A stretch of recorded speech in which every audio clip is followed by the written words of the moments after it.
भारतीय संविधान जिंदाबाद, भारतीय संविधान जिंदाबाद। न्याय तो तुमको देना होगा, न्याय तो तुमको देना होगा। मोदी सरकार जो नारा लेके आए थे बेटी बचाओ बेटी पढ़ाओ को जो नारा था वो बिल्कुल झूठा है, बिल्कुल बेकार निकला। बेटियां बचानी है तो बीजेपी वालों से बचाओ। किस तरीके से दलित विरोधी मानसिकता के ये लोग हैं, भी जानते हैं कि किस तरीके से दलित विरोधी है। इनके लिए बेटियां कुछ भी मायने नहीं रखती। हमें अपनी बेटियों को इन बीजेपी वालों से बचाना होगा।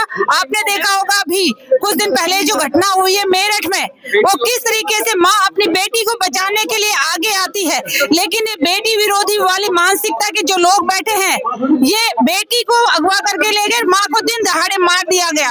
यानी कहने का मतलब अपनी बेटियों को, मैं सभी से कहना चाहती हूँ कि बेटियों को अपने बीजेपी वालों से बचा लो, क्योंकि ये बीजेपी जो है रेपिस्ट वाली पार्टी है। जो रेपिस्ट होते हैं उनका ये लोग साथ देते हैं। ये बिल्कुल दलित विरोधी पार्टी है।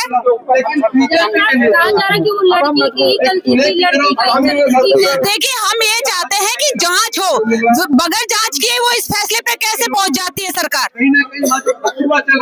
बगैर कुछ जांच किए ही नहीं, एक बात बताइए, बगैर जांच करे ही वो उन्होंने निष्कर्ष निकाल लिया। योगी जी कहते थे कि अगर यूपी में महिला के ऊपर अगर कोई नजर भी देगा तो अगली चौराहे पे यमराज रहेंगे। एक बात बताइए, आपके सामने घटना हो गई, क्या योगी जी आए? ये सिर्फ कहने की बात है, ढकोसले हैं। कहते हैं बेटी बचाओ बेटी पढ़ाओ, और कहाँ बेटियां बच रही है, कहाँ पे बेटियां बच रही? मैं आप लोगों से पूछना चाहती हूँ, चाहे उन्नाव की घटना हो, चाहे अभी कुछ दिन पहले भंडारी वाली अंकिता भंडारी वाला मामला हो, कहाँ बेटियां बच रही है?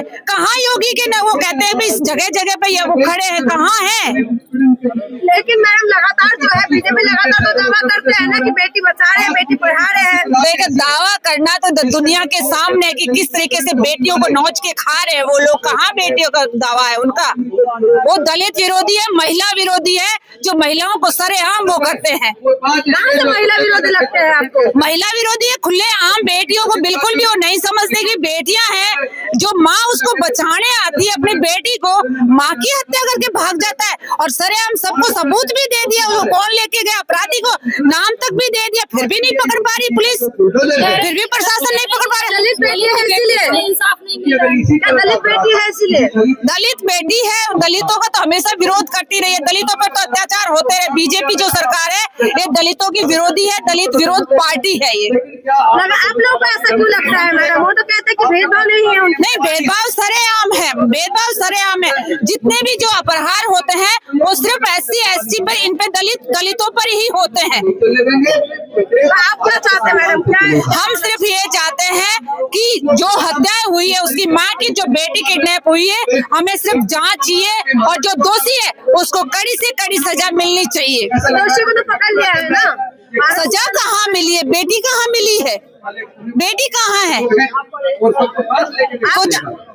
पारस के जो वकील हैं वो जब पेशी हुई कोर्ट में तो वो कह रहे हैं दरअसल ये निर्दोष है पारस, उन्होंने कुछ किया नहीं। उनके वकील का ये बयान। वकील ने सबूत दिए? नहीं, वकील ने सबूत दिए क्या? वकील ने सबूत दिए क्या? सब कुछ पैसों के बल पे हो रहा है, सब कुछ पैसों को, कुछ भी पैसे देकर के तो कुछ भी कमा लो, कुछ भी कह सकते हैं। 3-4 दिन तो वो बेटी है कहाँ? बेटी कहाँ है?